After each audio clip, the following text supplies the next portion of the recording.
A woman lies dead with secrets stitched into silence. A stolen sketch whispers through the halls of a family divided by love, loyalty, and the quiet destruction of hidden guilt. In a city of locked doors and sharper tongues, one truth waited too long to be spoken, and someone made sure it never would be. Before we begin, I'd love to know where in the world you're tuning in from and what time it is for you right now. Let me know in the comments. Settle in, because this mystery begins now. The day started with the usual. Wolfe buried in orchids, me buried in silence, until the doorbell rang and delivered a wrinkle in routine. Not the bellhop type either. The kid was maybe 17, rail thin, and so pale he made skim milk look robust. He handed me an envelope like it was made of lace and arsenic. Then he turned and ghosted down the steps without so much as a, "Have a nice day." The envelope was thick ivory stock, hand-addressed in an elegant script, and laced with the kind of perfume you don't buy off a drugstore shelf. If paper could blush, this one was doing it discreetly. I flipped it over. No name, no return address. Just a time. Tomorrow, noon, your office. No drama, just certainty. I carried it to the doorway of the plant rooms, cleared my throat, and waited. Wolfe, up to his wrists in Phalaenopsis roots, gave me a look that conveyed just how far down the list of acceptable interruptions I currently ranked. "What is it, Archie?" "A letter, anonymous, delivered by a mute bellboy in sneakers, scented like money and regret." His fingers paused, just barely. That, in Wolfe speak, was interest. He didn't ask for the envelope. He didn't move. Wolfe, when he disapproves of something, prefers to let the atmosphere handle it. He looked back to the orchids as if the world outside the greenhouse was largely a failed experiment in human imprecision. "Perfume," he said finally, "is a plea for attention. Anonymous correspondence is another." "I could file it under rich and mysterious," I offered. "You may file it under melodramatic refuse," he replied. "If the author lacks the courage to sign their name, they deserve neither response nor refuge." But I saw it, the slight narrowing of the eyes. The kind of detail Wolfe files away the way a hawk notices wind direction. Not pressing, but preparatory. He wasn't interested, of course. Not yet. He was above all that. Still, when I placed the envelope on the corner of his desk, he didn't move it to the trash. She arrived precisely at noon, punctual enough to be either sincere or calculating. She wore a tailored midnight blue coat, no gloves, and an expression as carefully composed as a gallery opening. Her voice was modulated, her stride confident, her hair in place down to the last honest strand. A woman like that doesn't walk. She arrives. I opened the door and held it long enough to take in the scent. Same perfume as the envelope. No mistake.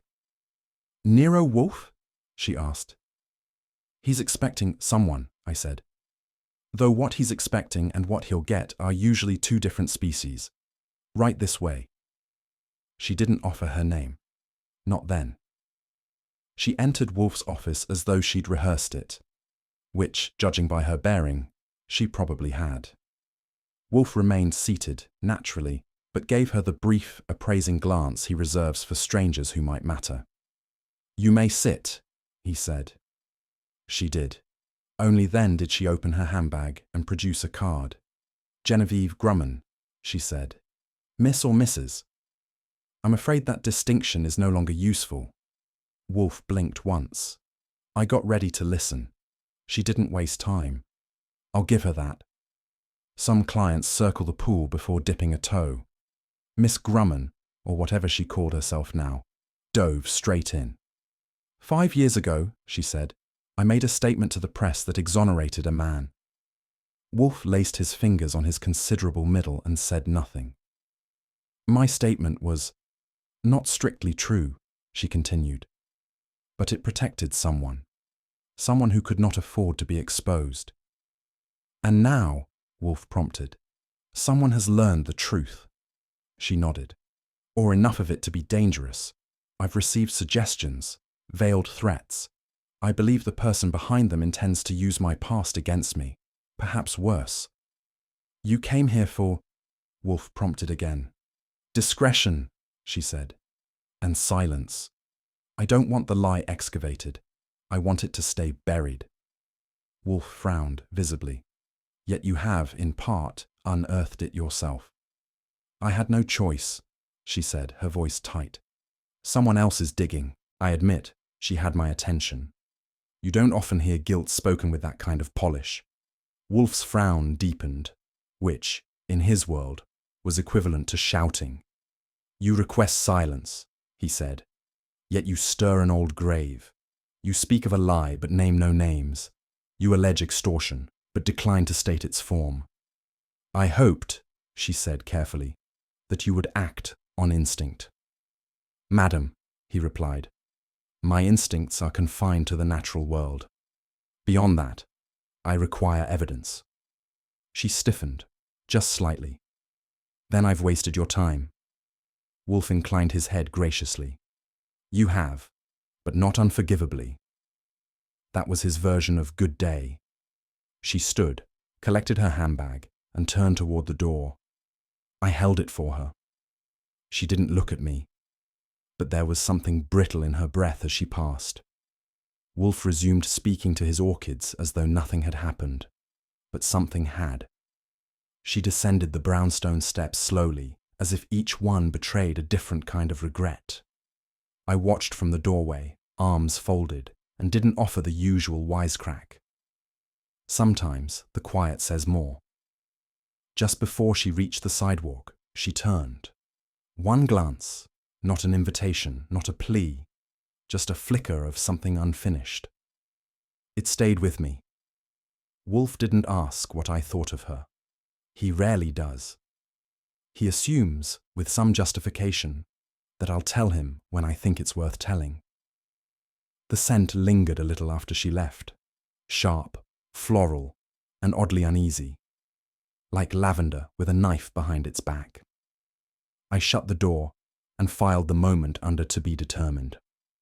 Wolfe didn't comment, not on the woman, not on the letter, not on the perfume trail of ambiguity she left behind.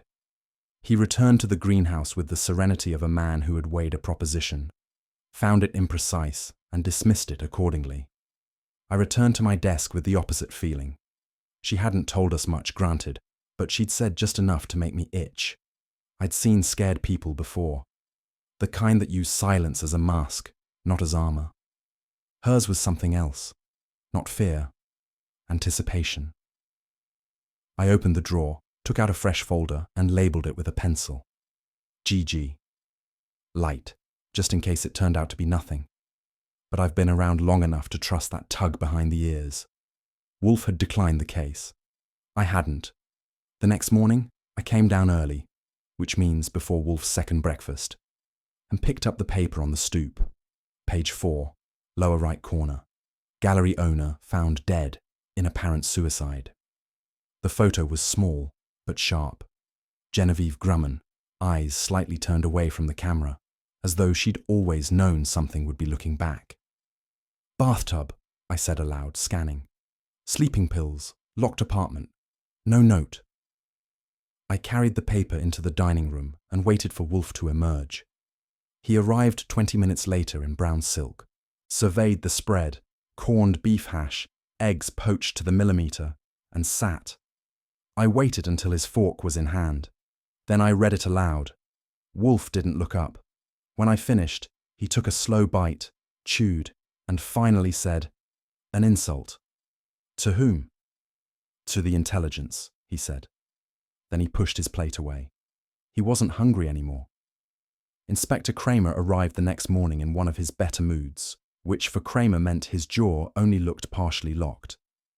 He carried the Gazette under one arm and a folded document in the other, and from the moment he entered, I knew he thought he was closing a file, not opening one. "Sleeping pills," he said, not bothering with preliminaries. Toxicology report came in an hour ago. Secobarbital, enough to drop a horse. Time of death lines up with what the housekeeper said. No sign of forced entry, no bruising, no note, but the rest fits. You don't need a note when your medicine cabinet reads like a pharmaceutical symphony. "Wolfe," from behind his desk, did not stand.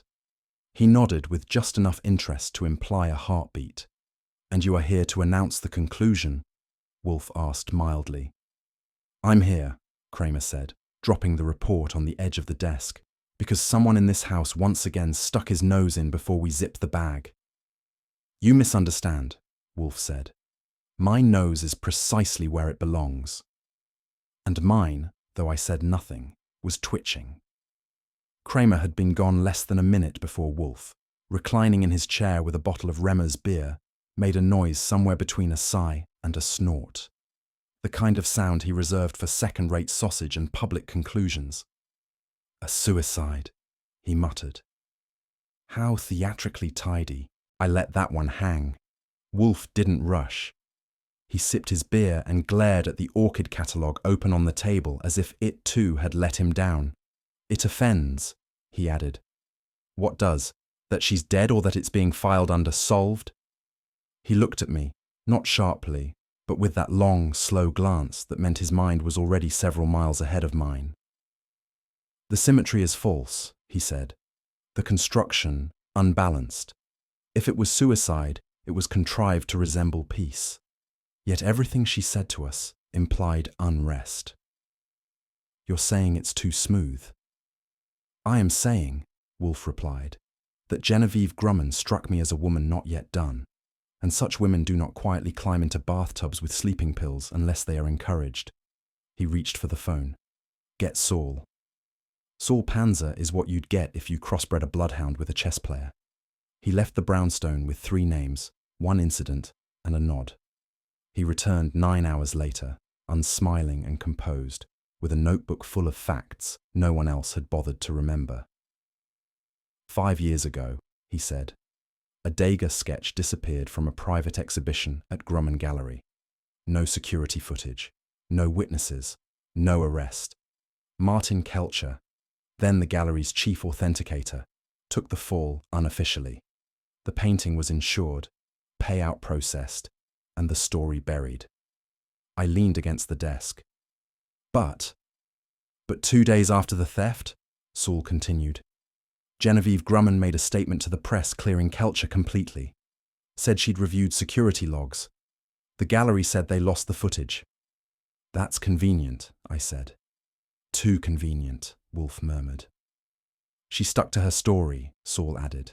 "Publicly, but privately." "Yes?" "She told a friend she lied." Wolfe closed his eyes. "So, the theft was real, the guilt falsely assigned, and the silence purchased with reputations." I looked at him. "Still a suicide?" Wolfe opened his eyes. "Still offensive." The man Genevieve exonerated, Martin Kelcher, had emerged from the scandal with his name intact and his future irreparably smudged. No one said it out loud, but the art world has its own way of remembering. But according to Saul's source, a painter who once shared more than studio space with Genevieve, she had admitted the truth over a half-empty bottle of something French. There had never been any security logs.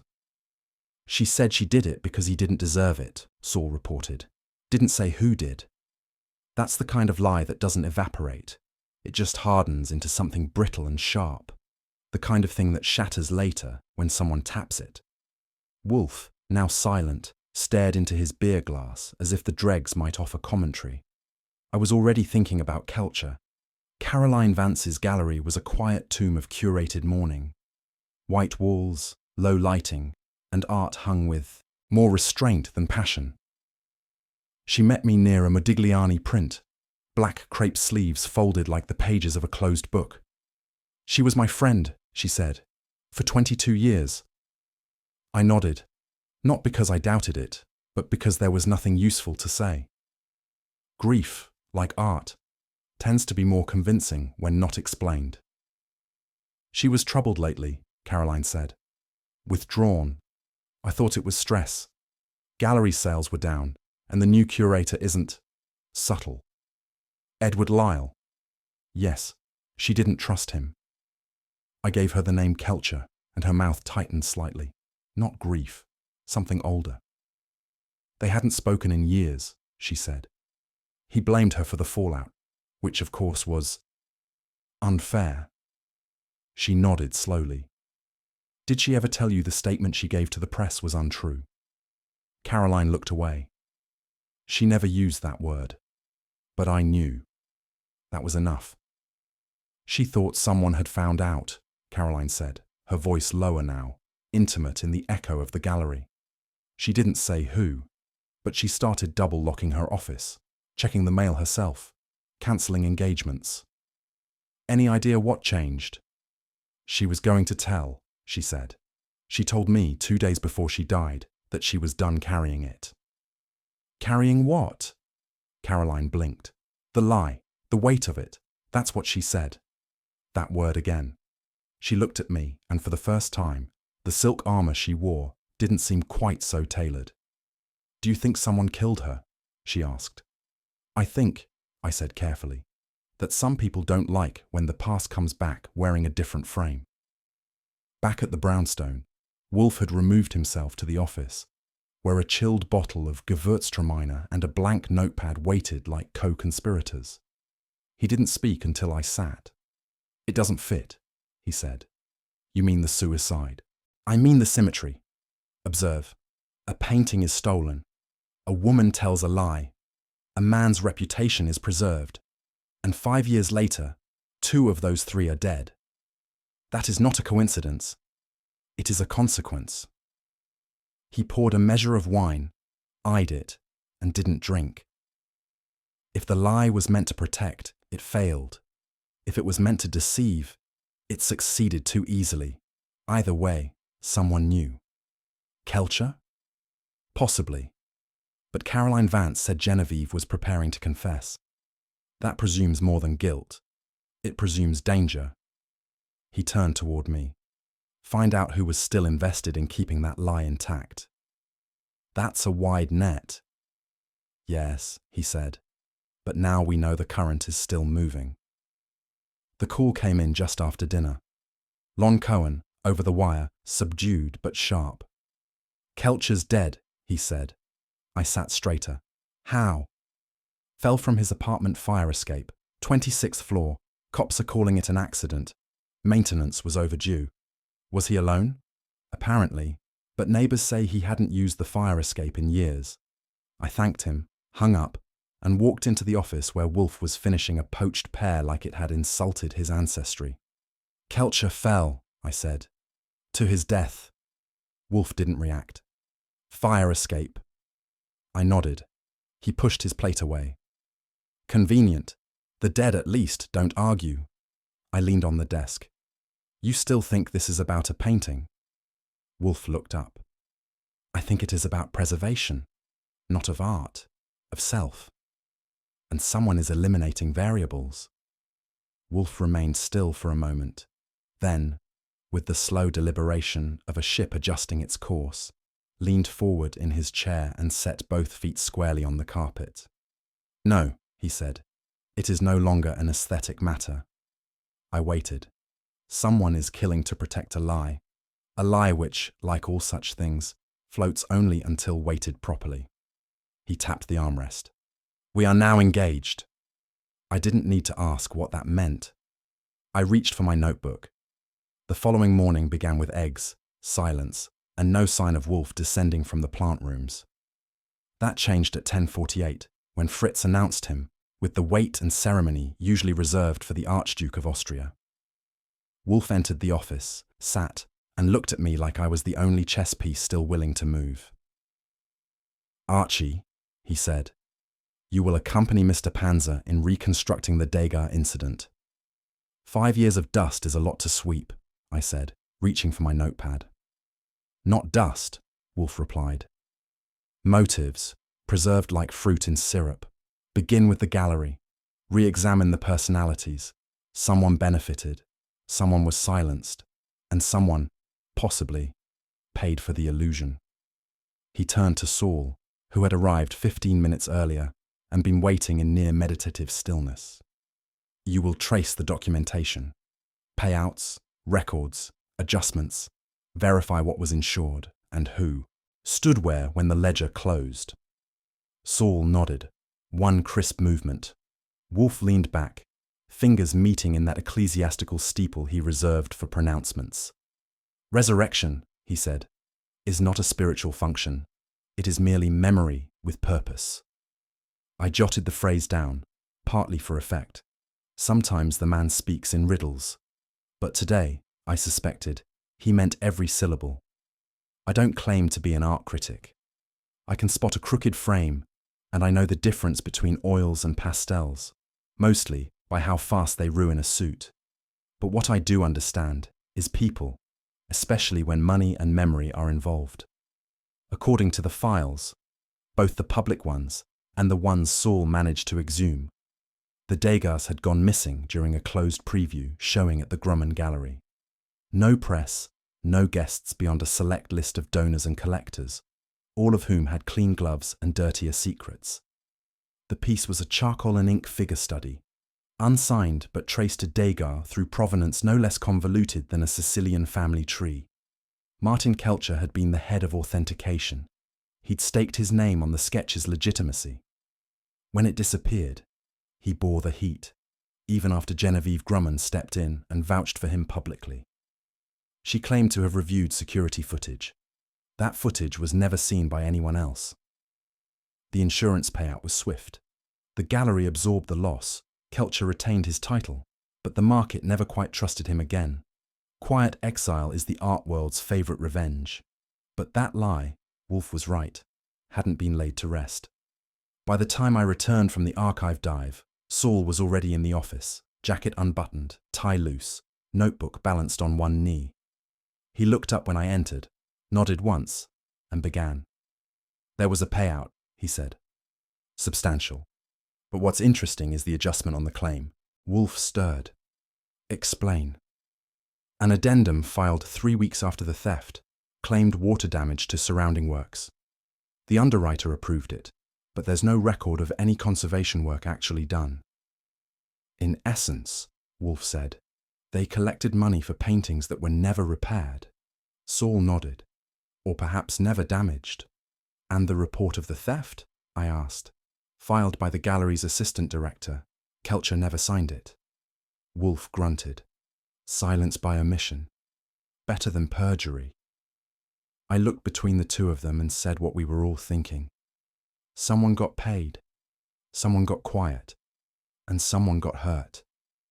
Wolfe's eyes narrowed. Precisely. Edward Lyle met me at the gallery with the kind of handshake that doesn't belong to art. Too damp, too abrupt. He was tall, thin, and wore his blazer like a defense mechanism.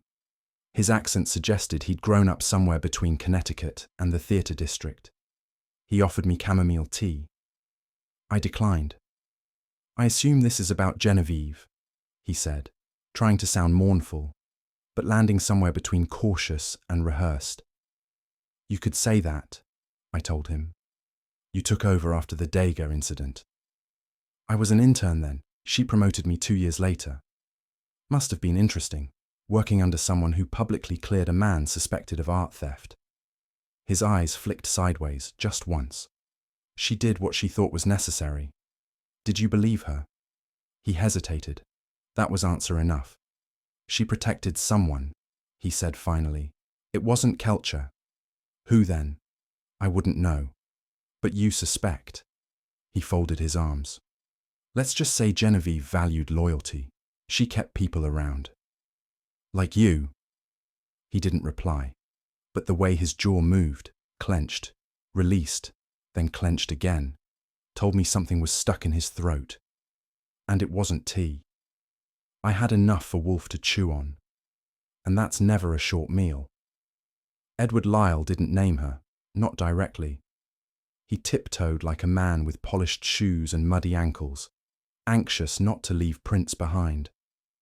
She handled most of the inventory adjustments, he said, glancing at the ledger on his desk without opening it. And she had the authority to override the security logs when the Degas went missing. At the time, Miss Grumman trusted her implicitly. I gave him a look.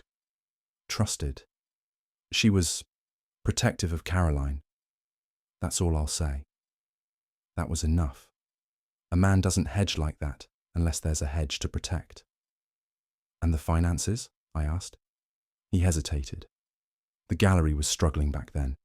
Caroline invested heavily after the incident. Her shares doubled when the insurance cleared. He managed to make it sound like coincidence, which, in my line of work, is always a red flag, stitched in gold thread.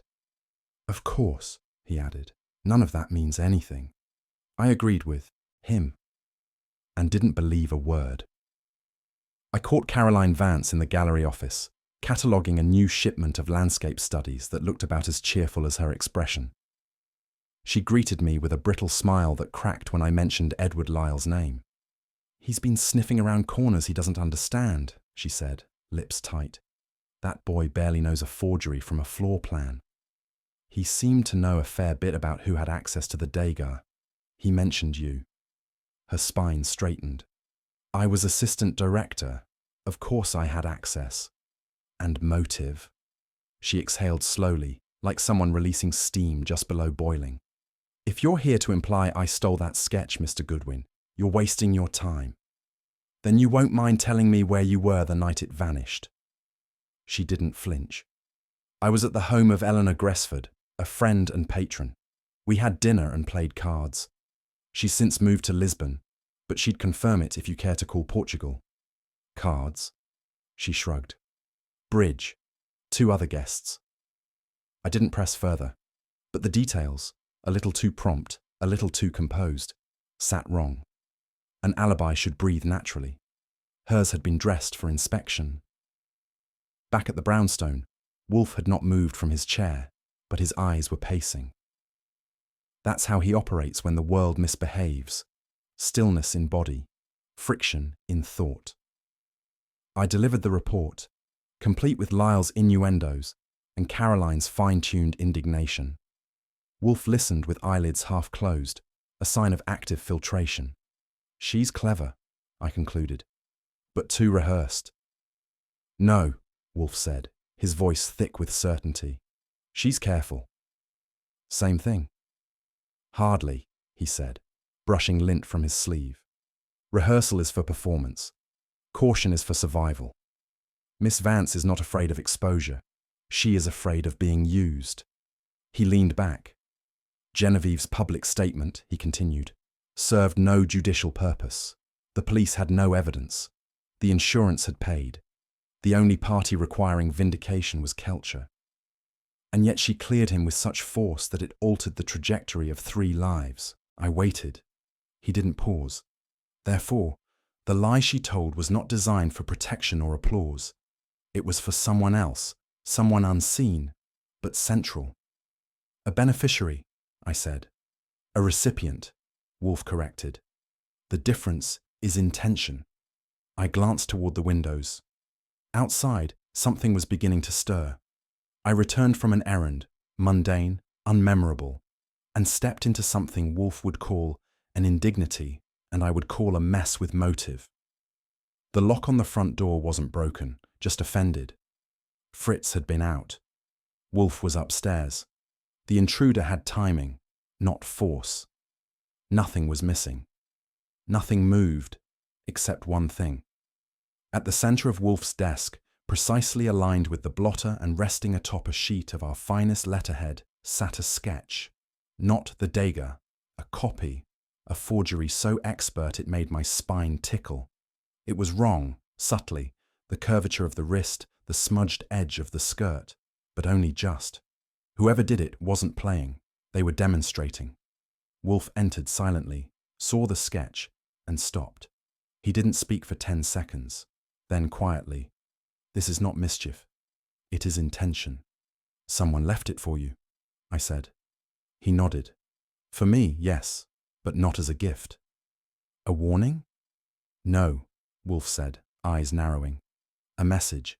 He picked up the sketch with 2 fingers, held it to the light, and whispered with satisfaction, "The ghost returns." And just like that, the lie grew a second life. The sketch sat on Wolfe's desk like a whispered dare. He didn't touch it. He examined it as he might examine an unfamiliar hors d'oeuvre, suspicious of the ingredients, not the arrangement. I stood to the side, letting him work through it in silence. This is competent, he said finally. Trained hand, steady pressure, composition intact, though uninspired. There is discipline here, but no voice. Then it's not the real McCoy. Wolfe shot me a glance that could have withered an orchid. Degas was never the real McCoy. He was Edgar Degas. Apologies. Accepted, if not absolved. He leaned closer. Observe. The angle of the shoulder. Too symmetrical. The balance of weight is intellectual, not instinctive. And the ink, see here, lacks the dilution characteristic of the master's late studies.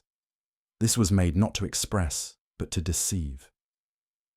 I nodded slowly, which means someone went to the trouble of forging a lie we already knew was false.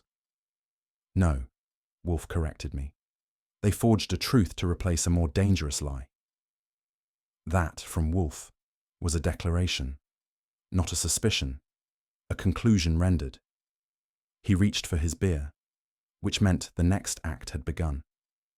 Wolfe spoke while pouring his beer, which meant he was talking to the air, not to me, a habit that always suggested genuine interest, however reluctant. The theft of the Degas, he said, was never a matter of larceny. It was substitution. I waited. Substitution, he repeated, is a cleaner crime. It removes less and alters more. One must take only what one can replace convincingly. So they took the real sketch, left the fake. Evidently, and Genevieve knew. She must have, he said, which explains her lie, the claim of footage. It was not crafted for the police, nor the insurers. It was crafted to freeze the moment, to stop further inquiry, to lock the forgery in place. And Kelcher, a convenient recipient of blame. Perhaps he suspected, perhaps he didn't. Either way, she gave him her shield. I whistled, low. That's one expensive silence. No, Wolfe replied. It was a necessary silence. The expense came later. He tapped the edge of the forgery. This, he said, is not the origin of the lie. It is its monument. And with that bit of rhetoric, the forgery stopped being art, crime, or clue. It became motive. Edward Lyle had the worn look of a man caught between discretion and decay. When I returned to the gallery that afternoon and asked for 5 minutes of his time, he gave me 10, which meant he had something to confess or something to deflect. Either way, it was worth staying. I've known for years, he said, that the sketch wasn't real. He didn't say fake. That would have been vulgar. And you didn't say anything, I prompted. He offered a weak smile. Genevieve asked me not to, and she looked after me. Financially. He didn't answer, which was answer enough. She told you what happened? No, he said, but she didn't need to. The original sketch had a graphite base. You could see it under the ink. This one doesn't. It's a studio copy. A good one, but, well, I saw the change. Did she tell you why? Lyle hesitated. She said only that it was to protect someone, and that it had to stay buried. And now, he exhaled. Now I think someone else is digging. That was the most honest thing he'd said all day. So I let him keep the illusion that it might help him. Lyle wasn't done talking. Not quite. After a pause, he tugged his sleeve and dropped one more breadcrumb, as if it had just occurred to him, which I didn't buy for a second. Caroline, he said. Miss Vance. She benefited. How? She increased her ownership in the gallery after the theft, bought out a minority partner, got favorable terms from the insurance. The claim stabilized the business. He didn't look at me when he said it. And? She knew Genevieve had secrets, but she never asked. That was the kind of sentence that could be printed on an epitaph, passive, pretty, and practically useless in court. Still, it was enough to get Wolfe's attention. When I repeated it later, he didn't even grunt. He just wrote down Caroline's name and underlined it. It didn't take me long to confirm what Lyle had hinted. A little grease in the right clerical gears. and a quiet lunch with a man in underwriting. And I had what I needed. 6 months ago, Caroline Vance had taken out a key person insurance policy on Genevieve Grumman, a large one, $500,000, with a double indemnity clause. The paperwork described Genevieve as integral to the business's brand and institutional legacy. And guess who the beneficiary was? I didn't ask Wolfe whether he found it suspicious. That's like asking a cat if it finds canaries interesting. She called it a business continuity risk, I reported. Wolfe, who had been browsing a monograph on Catalonian silverwork, looked up. Ah, he said. So she anticipated the collapse. Or engineered it. That remains to be proven. But you're leaning. I am seated, Archie, Wolfe said dryly. Not leaning. If I leaned, you would know. It was his version of humor, but the fact remained. A woman who profits from another's death is always worth watching, especially when the body's still warm. There are two versions of Wolfe's disapproval. One is thunderous, operatic, and directed at me when I've forgotten something obvious. The other is quieter, a philosophical tension that creeps into his speech and stiffens his posture without so much as a raised voice. This was the second. The architecture of this murder is crude, he said, staring into the fireplace, though the logs hadn't been lit. A woman who forges a painting with surgical subtlety does not poison her sister with garden-variety strychnine, unless she wanted it to look obvious, which would be even cruder. It insults the logic of deception. He tapped his fingertips against each other. Unless, he said almost to himself, the poison was not the deception, merely the prelude. I didn't interrupt. Not when he was building that kind of theory. Not when something was about to shift. Inspector Kramer arrived with a face that could have turned milk and a brown envelope clutched like a warrant for smugness. He didn't sit. We tested the cup, he said. The one Miss Grumman drank from at your house. Trace amounts of strychnine. Same as the autopsy showed. Traced to a loose leaf blend in her purse. Darjeeling? Wolfe asked. Ceylon. She'd been carrying it around. Fancy stuff. Spiced with orange peel. Wolfe frowned. Strychnine has a bitter note, even in low doses. She sweetened her tea, I offered. Honey, I saw her do it. Kramer nodded. Then it masked enough. She likely didn't notice. She drank that tea here, Wolfe said slowly. Kramer grinned. Which makes this your crime scene too. Wolfe didn't rise to the bait. He never does. He merely lifted one hand and made a small rotating gesture, like a conductor finishing a phrase. Congratulations, he said. You found a teacup. If you can find a motive in the bottom, you'll be a better detective than I've given you credit for. Kramer scowled, turned, and left. But his grin lingered like chalk on a blackboard. The arrest happened just after sunset. Caroline Vance was taken into custody, charged with murder by poison, possession of toxic substances, and, though no one said it out loud, the sin of being too convenient. Wolfe, informed by telephone, made a sound halfway between a grunt and a sigh. It's clumsy, he said, unworthy of its architecture. You mean the case? I mean the killer. I stood across from him, arms crossed. It fits, Wolfe.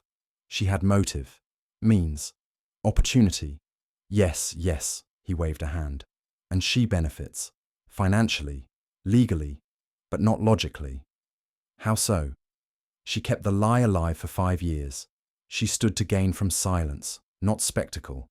A poisoning, here, now, under scrutiny, that is spectacle. It's not her style. I nodded, slow. You think she confessed too easily?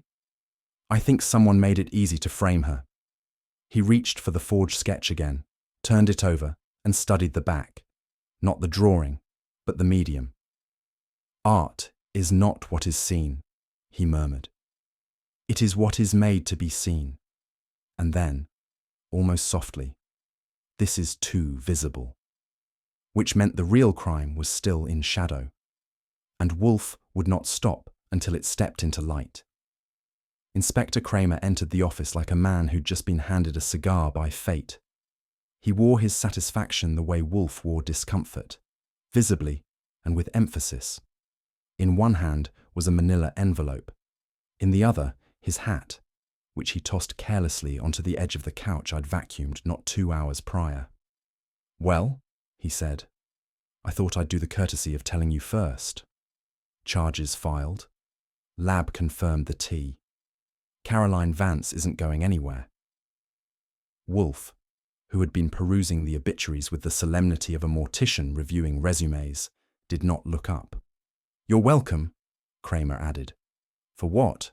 Wolfe asked mildly. "For wrapping it up before you complicated it." Wolfe turned a page.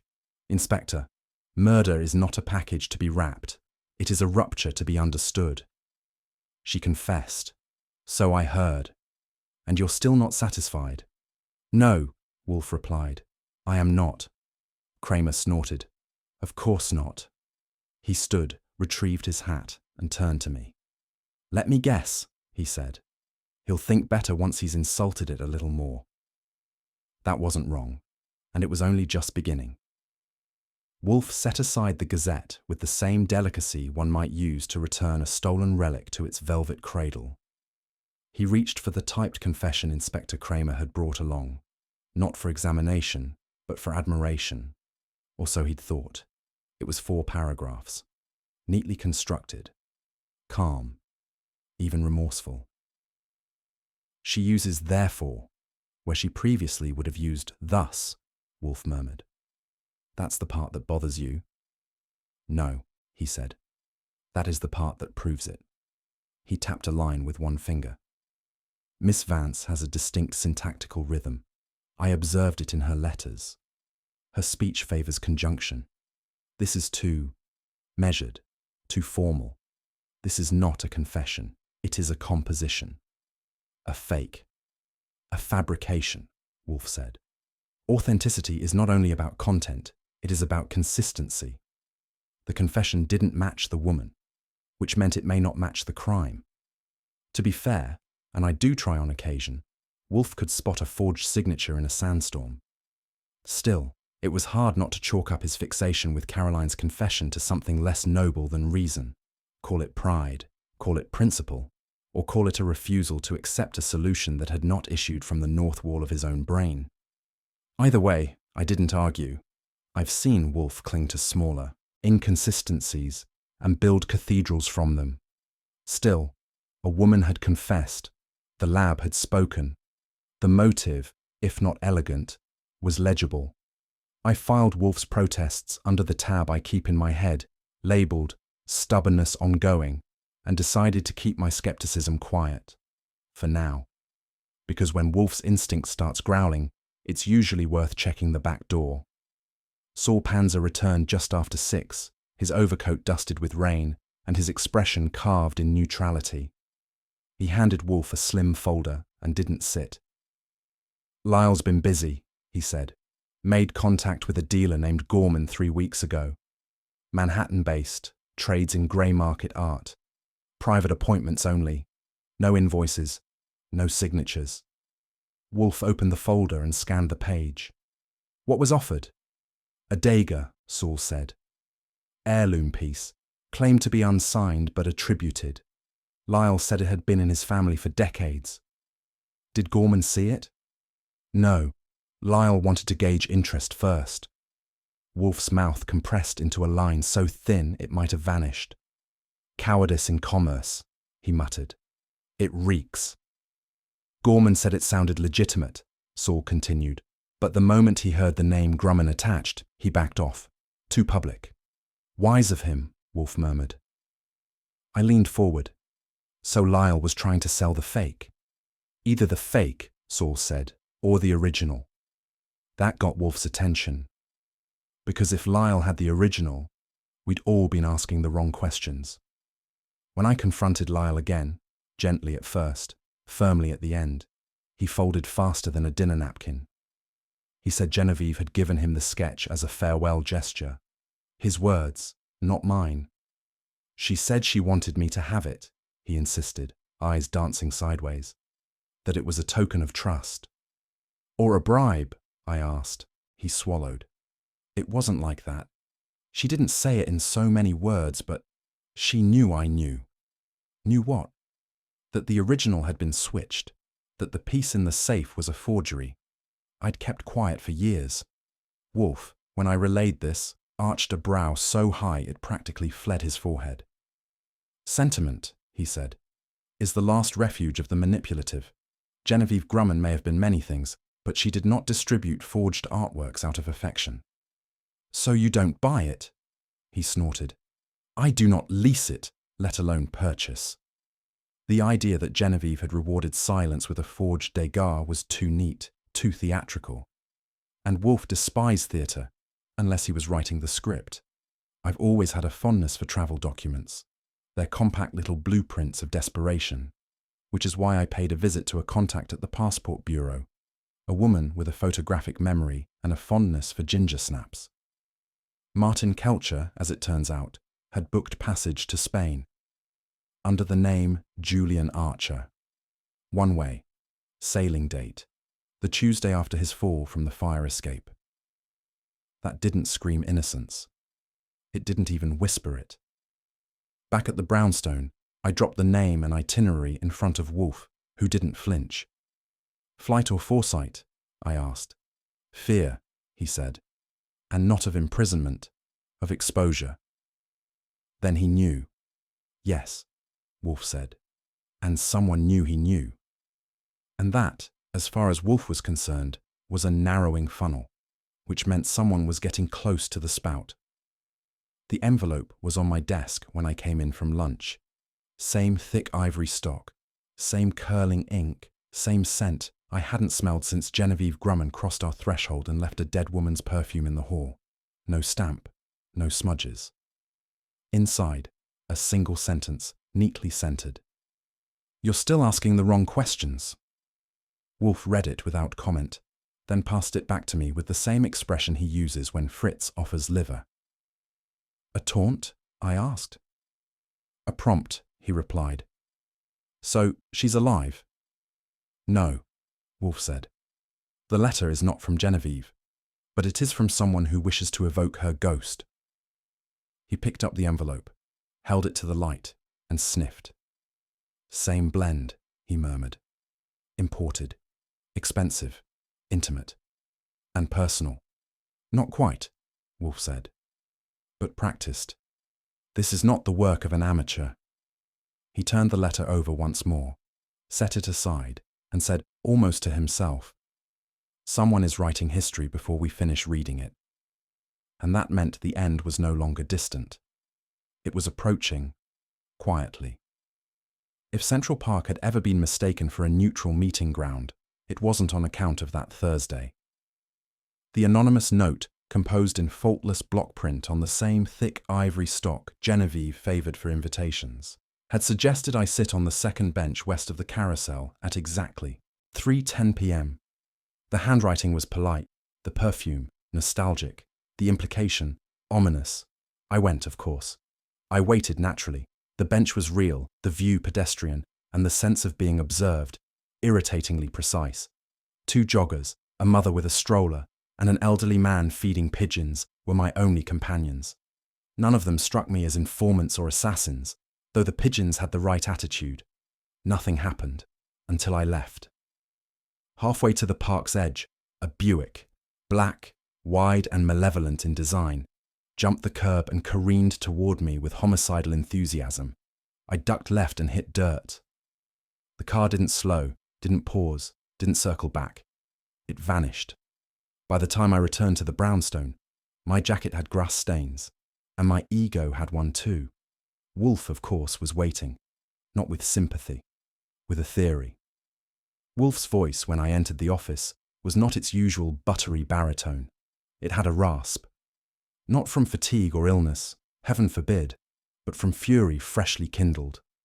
You imbecile, he said calmly, which was how I knew it wasn't calm at all. You were not the quarry. Your attention was. I sat, wincing slightly. If they wanted attention, they could have rung the bell. He waved a hand. You mistake the orchestration for the message. The automobile was timed, not to kill, but to disorient.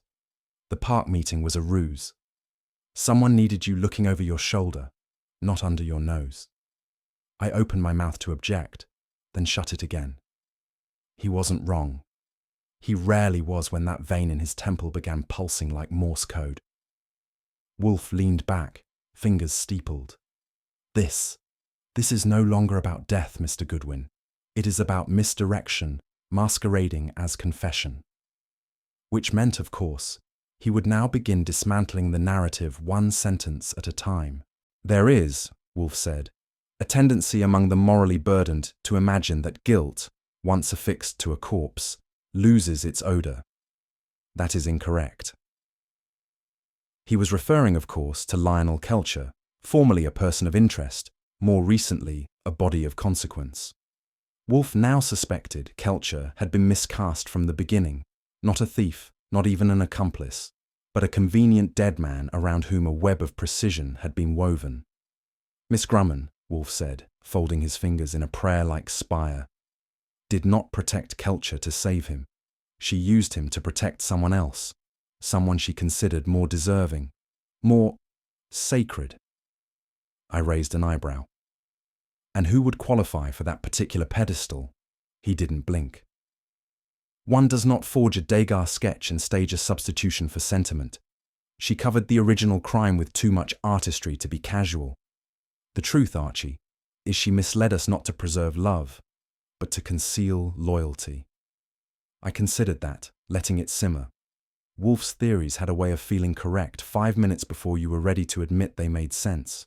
And he wasn't done. He never was, until the last comma had been corrected. I paid Caroline Grumman a visit at the Women's Detention Centre the next afternoon. The accommodations were not ideal: fluorescent lighting, chipped enamel tables, and an odour reminiscent of lemon-scented despair. She was dressed plainly, makeup absent, posture erect. I gave her the courtesy of a seat across from her, a folded notepad, and 10 seconds of silence. Then I pressed. Not with threats. Wolfe didn't believe in threats, but with implication, with suggestion, with little reminders of what she hadn't said and how silence, when too symmetrical, becomes conspicuous. She cracked somewhere around mine at 7. It wasn't a confession. It was a tremor, a twitch in the corner of her mouth, a quiver at the base of her tone when she said, "You don't understand. Genevieve." She wasn't just trying to solve a theft.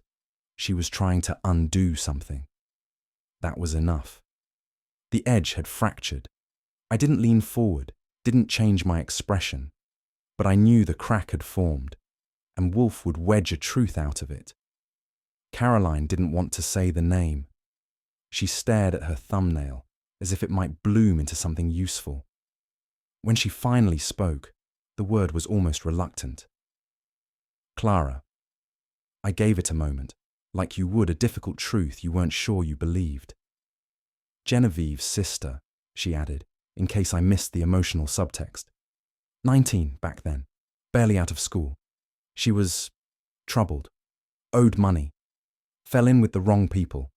When the Degas went missing, Genevieve knew it wasn't a heist. It was a plea for help from someone who didn't know how to ask. She covered for her, I said quietly. She erased her, Caroline replied, forged the sketch, arranged its return, and buried the real, one so deep nobody would find it unless they knew exactly what to look for. Clara left the country shortly after. She said she couldn't live with the guilt. I asked where Clara was now. Caroline shook her head. Gone. A boating accident in Marseille, 2 years ago. I didn't write that down. I didn't believe it. Neither, I knew, would Wolfe. Back at the brownstone, Wolfe sat immobile, as if in mourning for the purity of logic. I relayed what Caroline had told me, word for word. When I finished, he exhaled. Not a sigh, not a grunt, but a kind of philosophical exorcism. She did not merely cover for her sister, he said. She constructed a masterpiece. I blinked. Of deceit, of sacrifice. Wolfe rose, an event on par with solar eclipses, and crossed to the bookshelf. His fingers traced spines without reading them. She planted the forgery with deliberate imperfection, enough to fool the layman, not enough to deceive time. She directed suspicion toward Kelcher, not because he was guilty, but because he was fragile. He would panic, falter, flee. That made him useful. And when he died, she accepted it. I let that hang in the air a second. Wolfe turned, eyes narrowed. She performed the forgery herself. The brush technique, the paper, the ink, they were hers. She learned it, mastered it, all to erase a theft committed by someone she loved too blindly to allow consequences. It was the kind of lie that asked to be loved for its elegance, and I hated how much I admired it. At 8:17 that evening, just as Fritz was laying out his Viennese lamb medallions, and Wolfe was preparing a commentary on the decline of modern cuisine, the phone rang. It was Saul Panzer. His voice, as ever, was dry as toast and twice as efficient. "I found Clara." That stopped Wolfe mid-chew. I spoke. "Alive?" "Very. She's using the name Claire Dumas, boutique gallery owner. 2 years now, just outside New Haven. Specializes in 19th century French pastels." That last detail made Wolfe's eyes close, briefly, possibly in reverence, more likely in calculation. I scribbled the address as Saul recited it. Wolfe reached for his beer, sipped once, then murmured, "The dead, as I have long asserted, are notoriously unambitious in their vocations. Curating art requires stamina." "She faked her own death," I said. "Or allowed it to be faked," Wolfe countered. "There is a distinction." I didn't argue. I've learned it wastes time. "Do we go?" I asked. "You," Wolfe said, "will go. I regrettably have orchids and indigestion." He resumed eating. As I watched him, methodically carving lamb with all the ceremony of a surgeon at a state dinner, I couldn't shake the sensation that our tidy mystery had begun to fray, not at the edges, but at its elegant, dangerous center. And somewhere in Connecticut, a woman who should have been dead was cataloguing beauty for sale. There are subtler ways to bait a hook than wriggling a worm in front of the fish. Wolfe, being both gourmand and philosopher, preferred filet mignon to bait, and bait to resemble filet mignon. The telegram he had me send, on his private stationery no less, was phrased as an invitation to discuss a matter of high-value art valuation, signed respectfully by one N. Wolfe, private consultant to discerning collectors. No mention of murder, sisters, or the Grumman name. Just a gentleman interested in the artistic potential of 19th century French sketches and the integrity of their provenance. Claire Dumas replied by phone. Her voice was lower than I remembered, throaty, composed, with that faint European lilt women sometimes cultivate when they want to suggest boarding schools, without admitting poverty. She accepted the appointment. 3 o'clock. Wolfe, for his part, grunted approval, then returned to pruning a stubborn white orchid with the same delicacy he'd used drafting the telegram. When I asked him what tone he planned to take, he looked up from the flower and said, "Clarity through ambiguity, Archie. Today, we ask her to define herself, without knowing she is being asked," which, translated, meant, brace yourself for theatre in the front room. Claire Dumas entered the room in the polished leather armor of a woman who knew she might need to charm or defend, depending on the climate. She took the chair Wolfe had indicated with the slow precision of someone used to gauging upholstery. Wolfe had dressed for the occasion. Navy jacket, white shirt, no cravat, and a carnation in his lapel that matched neither his temperament nor the decor. "Madam," he began, in his most imperial tone, "I am in the habit of advising collectors whose appetites exceed their discernment. You will indulge me if I inquire too precisely. Art, unlike truth, is not always self-evident." Claire, smiled. "I prefer precision." "I assumed as much," Wolfe said. "Let us begin, then, with Degas." He spoke of provenance, forgery, value warped by sentiment. He mentioned families who confused legacy with secrecy. He mused, almost lazily, on the weight of inherited silence. Through it all, she nodded politely, only once shifting in her seat when he said, "A lie told in oil and varnish is still a lie." When the room finally paused for breath, she folded her hands and asked, "Is this still an investment consultation, Mr. Wolfe?" He closed his eyes. "It always was, madam. Of a kind." My cue came when Wolfe tapped his finger on the armrest twice, our ancient signal for be a nuisance. So I leaned forward, cleared my throat, and did my finest impression of a man who thinks Van Gogh is a pastry. "So tell me, Miss Dumas," I said, eyes wide with innocence. "This Degas fellow, he ever do horses, or just those spindly ballerinas that look like they need a sandwich?" Claire smiled at me as one might at a St. Bernard with a muddy paw on the divan. "He did a great many horses, Mr. Goodwin. His racing studies are well regarded." "Well regarded by who?" I pressed. "People who actually buy art, or just folks who like to talk about it at wine tastings?" She laughed, a tight, crystalline thing, and Wolfe didn't join in. He watched her mouth instead, how it moved when she corrected me, how the corners turned under pressure. That was the real show. I was just the circus noise. Wolfe, having endured my charade long enough, leaned forward and said, almost carelessly, "Genevieve once remarked, rather sadly, that truth was heavier than oil paint, that it cracked, if handled poorly." Claire froze, not like a woman pretending to freeze, no theatrical gasp or flutter, just one small betrayal. Her left eyelid twitched once, a flutter so minute it might have gone unnoticed had Wolfe not been watching her face as if it were a page with a misprinted comma. I pretended to stifle a yawn and adjusted the cuff of my shirt, waiting. Claire blinked, breathed, and recovered. She said many things, I'm sure. I don't recall that one. Wolfe lifted a brow, not in challenge but mild sorrow. Pity. It stayed with me. She reached for the glass of water I'd brought earlier and sipped, too quickly. Her hand didn't tremble, but the air in the room did. The game had shifted. Wolfe had struck a nerve, and now he would press, softly, not yet visibly, but with pressure she'd feel in her spine. He folded his hands on his abdomen. "We all remember the truths that haunt us, madam. The question is which ones we admit aloud." Wolfe rarely raised his voice, but when he did, it was like a gavel. This time, he didn't need volume. He used precision, and that was worse. "You were there," he said, voice low and even. "You arrived before Genevieve died. You brought a forged Degas and took the real one. You murdered her." Claire did not flinch. She didn't gasp or rise or even look offended. She only inhaled, slowly, and blinked once. I admired the steel of it, even as I read it for what it was. Practiced. "You had motive," Wolfe continued. "Not money, but memory. You had already lived with the weight of her protection once, but protection fades.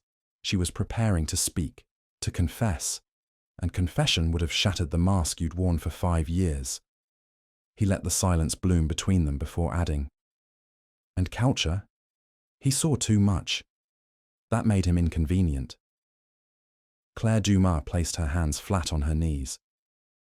"Mr. Wolfe, those are serious allegations." He nodded.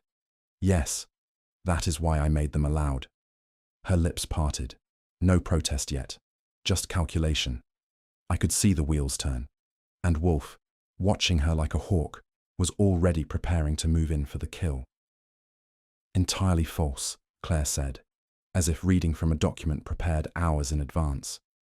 "I was in Connecticut the day my sister died. I've never owned a Degas, forged or otherwise, and I haven't seen Mr. Coucher in over 3 years." Wolfe did not respond immediately. He let her words hang, thin and glassy, like icicles overhanging a porch. I watched his eyes, not her mouth. They narrowed only slightly, a furl of disappointment, not surprise. "I understand," he said finally, "that denial is the first refuge of the innocent, and the last of the guilty." Her chin lifted, not with pride but poise. "I've said what I came to say." She rose before we could dismiss her, rude by etiquette, clever by strategy. Wolfe inclined his head as though to say, "Noted." But she had not walked out with impunity, only with pause, and Wolfe, though outwardly inert, was vibrating beneath the surface with silent deduction. Kramer showed up 38 minutes later, wearing his second-best scowl and third-worst suit. He sat without asking, which meant he was annoyed, and adjusted his tie like it might strangle the truth from the room. "So," he grunted, "you're calling her the killer now?" "She is," Wolfe said, "a compelling candidate for culpability." "That's not evidence." "No, but it is a narrowing of probability." Kramer rubbed his jaw. "You've done this before, Wolfe. Spun a web, thrown a name, and expected me to leap without a net." "And yet you leap," Wolfe murmured. I offered the inspector a glass of milk, which he refused on principle. He didn't trust any offer from our household unless it came with a warrant. "Tell me you've got something tangible," he muttered. Wolfe closed his eyes. "In a moment, Inspector. We are preparing the thread. When you see it, I dare say you'll recognize the design." And Kramer, though still bristling, didn't leave. "I trust you are familiar," Wolfe said, reaching to the drawer beside him, "with the value of documented movement." Kramer snorted. "If it moves, and it's documented, I'm interested." Wolfe laid the courier slip on the table with reverence usually reserved for medieval manuscripts. This was recovered by Mr. Panzer, who noted a discrepancy in the archive log at New Haven's municipal post. A receipt, time-stamped 8:15 a.m., the morning of Genevieve Grumman's death. Kramer leaned in. "So what?" "Note the recipient." Wolfe tapped the signature. "Claire Dumas, signed in person, New York address." Kramer frowned. "She said she was in Connecticut." "She lied. Maybe someone else signed it." Wolfe's lip curled. "She has, as you'll recall, an exceedingly rare downward slant in her capital D. It matches her known signatures." Panzer confirmed it with 5 samples. Kramer grunted, but I saw the gear catch. "That puts her in the city, but it doesn't prove murder." "No," Wolfe agreed, "but it proves presence, which dismantles her alibi, and in such structures, Inspector, the foundation is everything." Kramer took the slip. He didn't thank us, but his posture changed, less skeptical, more burdened. Wolfe, satisfied, leaned back with the air of a man who had merely connected dots someone else should have.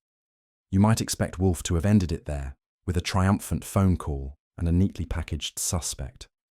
But Wolfe, ever the dramatist when truth demanded an audience, had other ideas. "No," he said, brushing lint from his vest. "Not yet." Kramer looked ready to explode. "You've got motive, method, and now a timestamp. What more do you want?" "Symmetry," Wolfe replied. "A circle completed. A narrative whole." Kramer stared. "You mean a confession?" Wolfe nodded once. "In front of all the principal actors, let each lie collapse under the weight of the others." He instructed me to summon all involved. Claire Dumas, Caroline, Lyle, even poor befuddled Harold from the gallery's lower ranks. A final act under one roof. Kramer growled. "You better be right, Wolfe." "I am always right," Wolfe said. "Occasionally late, but never wrong." And as I headed to the phone, I knew, whatever happened next, the truth wouldn't whisper. It would thunder. When Wolfe invites you to sit in his office at 4 o'clock sharp, you come, even if you suspect you might be walking into a confession, a confrontation, or the wrong end of a monologue about moral decay in the arts. The arrangement of chairs that afternoon was not accidental. Wolfe, centered behind his desk in his yellow leather throne, had me position the rest in a calculated arc, wide enough for air, close enough for discomfort. Claire Dumas, née Clara Grumman, chose the seat farthest from the window. Caroline was already there, eyes hollow, hands knotted in her lap like she'd been tying the same string for days. Saul took his post in the corner, arms folded, which meant Wolfe suspected sparks.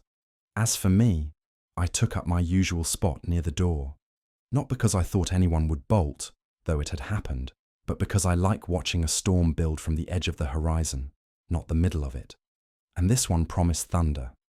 Wolfe opened with the solemnity of a judge and the disdain of a disappointed god. "We begin," he said, "not with death, but with larceny, quiet, unremarked, and almost forgiven."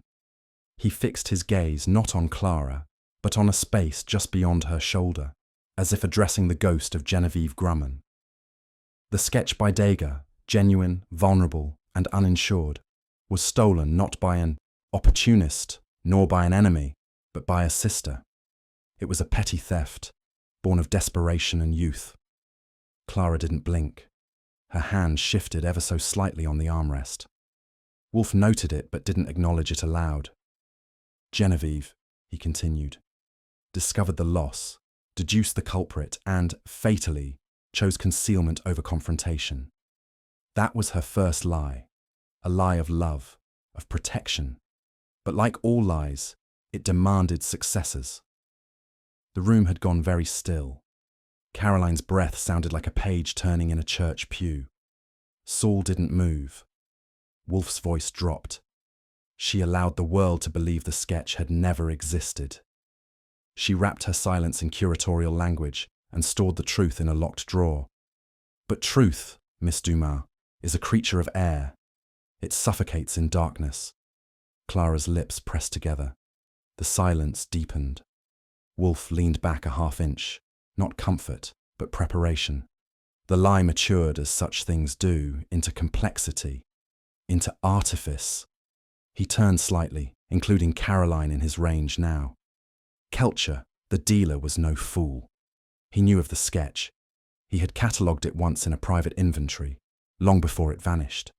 He suspected, and when suspicion became certainty, he confronted Genevieve. Clara's brow creased. Just a twitch, but I saw it. Wolfe did too. "Genevieve," Wolfe went on, feigned ignorance, but she understood the implications. Clara, having absconded with the piece, had quietly consigned it to a gallery under a pseudonym. Kelcher discovered the forgery in its place.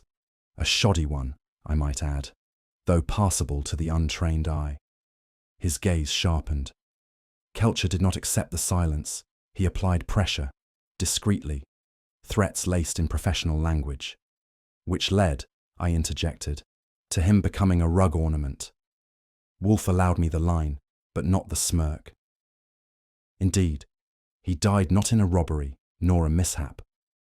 He died because he threatened the equilibrium of a lie that had grown too heavy to balance. Someone deeply invested, removed the weight by removing the man. I watched Clara's hands then. They were perfectly still, which I've learned is rarely natural. Wolfe's fingers templed. That always meant the next part was a nail, not a brush stroke. Genevieve's lie, sustained beyond its usefulness, became untenable. She had learned the sketch was resurfacing. She had realized Claire, had monetized their past, perhaps multiple times, under different names. She drafted a letter. To me. Clara's neck tensed. That wasn't a twitch. That was a signal flare. Genevieve offered no names, only implications. Her words were threaded with guilt, yes, but more desperation. She was preparing to confess. Wolfe paused. And then she drank tea. He let that float. "Poisoned," he said at last. "Administered in the privacy of her kitchen, in a cup meant only for her. No sign of forced entry, no theft, no struggle, only silence." Caroline gave a noise, something between a sigh and a gasp. "But not content with silence," Wolfe said. "The culprit added confusion. A planted forgery in a sealed envelope, misdirected to my brownstone. A red herring in a crimson shell." "I couldn't help it," I muttered. "Overkill." "No," Wolfe corrected, eyes narrowing. "Overconfidence. An error. Because the postmark did not match Genevieve's handwriting. Because the forgery lacked her restraint." He turned fully to Clara then. "The truth, Miss Dumas, is a jealous thing. It rarely allows company." Wolfe now turned deliberately toward Caroline. She looked like a woman who had aged 10 years in 10 minutes. Miss Grumman, he said, and his tone shifted, softer, but not indulgent. You confessed, not from knowledge, but from grief. You believed, quite earnestly, that your silence had precipitated your sister's death. Caroline's eyes met his, and I saw in them the barest glimmer of pain, not shame, not even regret, just pain. You thought, Wolfe went on, that if you had insisted, if you had refused to let Genevieve bury Clara's actions, your sister might still be alive. That is admirable, misguided, but admirable. He paused, allowing the words to settle. Guilt, he said, is often mistaken for evidence, but it distorts, it clouds judgment. It does not, in and of itself, implicate. Caroline lowered her head. Her lips trembled, but did not part. I didn't move, neither did anyone else, because something, just then, was shifting in Clara's posture. Wolfe inhaled, not dramatically, just enough to make his next line a scalpel. I recall, Miss Dumas, he said quietly, your words to Kelcher. The sketch was not stolen, it was reclaimed. One cannot steal what is already owed. Clara's eyes flashed. That was the first real crack, not a tremor, a fracture. Genevieve was a fool, she spat, a fool who loved too much. And just like that, the mask fell. Not shattered, just slipped, slightly askew, enough to show the metal beneath, the porcelain. Wolfe didn't smile. He rarely does when he wins. Love, he murmured, is a treacherous currency. And unlike art, it does not appreciate with time. Kramer stirred then, but Wolfe held up a hand. Not yet. Clara crossed her legs with precision, but her jaw had set. The courtroom might have waited, but the verdict had been whispered. And it hung there now, sharp as vinegar. Kramer didn't need another word. He stood, no flourish, no announcement, and walked to Clara with a slowness that matched Wolfe's tone. Claire Dumas, he said, you're under arrest for the murders of Leonard Kelcher and Genevieve Grumman. She didn't protest, didn't flinch, just looked at Wolfe, one long, simmering gaze. You knew, she said. From the start. Wolfe's reply was clipped. I knew the lie was flawed. The rest you gifted me. Kramer cuffed her gently, like she might be glass, and for the first time in the entire performance, she looked human. Not guilty, not remorseful, just cornered. And tired. The room let out its breath. Caroline sobbed once, sharply. Saul moved to the window. I remained at the door.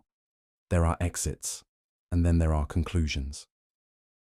Wolfe closed his eyes, briefly, perhaps out of relief, or perhaps to savour the equilibrium of a finished pattern.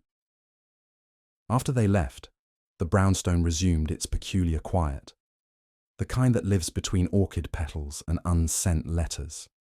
I offered dinner, roast duck, still warm, with that orange glaze Fritz makes when he's feeling expansive.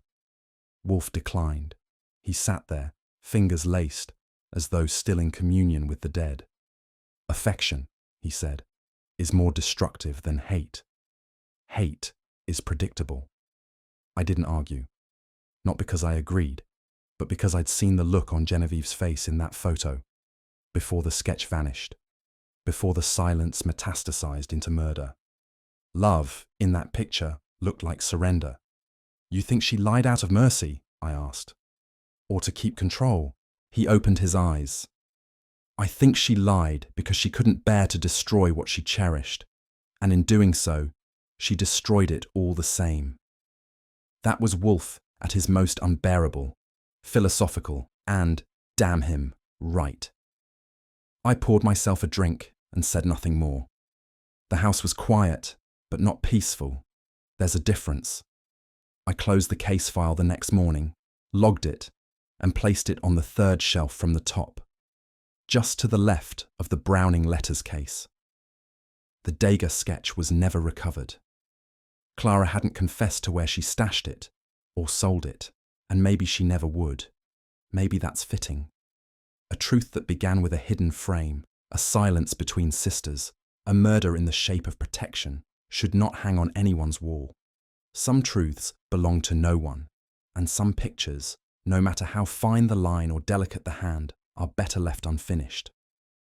In the hush that follows confession, justice often arrives not with thunder, but with a sigh. Clara's guilt, like the forged Degas, was never meant to endure scrutiny, but it was love, not hate, that twisted her hand. And Genevieve's final silence, a mercy, or perhaps a subtle cruelty dressed in devotion. In a world where affection can be as corrosive as betrayal, we're left to wonder, when a lie is told to shield someone you love, does that make it noble or unforgivable? Let me know your thoughts in the comments. And if you enjoyed the mystery, be sure to like the video, share it with someone who loves detective stories, and subscribe for more. Not every case ends with applause, but the truth, once found, always echoes.